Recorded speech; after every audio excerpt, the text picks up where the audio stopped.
Okay, so now we want to talk about the compression cycle, and we're going to start here where this valve is, and we have an opening for our suction line, which actually goes through the hole here into this chamber.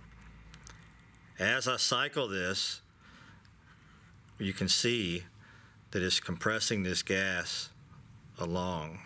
Watch it as it turns. We'll do it a couple of times. When it comes back to the valve, it's compressed, and the only exit is out the check valve, and the check valve is inside here. Watch the cycle again. The gas is being compressed, the space gets smaller, it exits. One more time.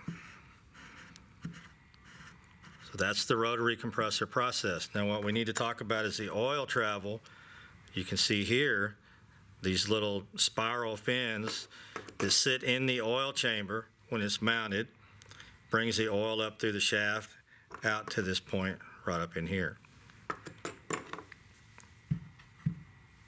And of course when the gas exits, it's through the hole.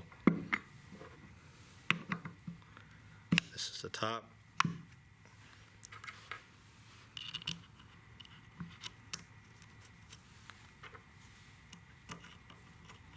I'll just put 2 screws in it for now.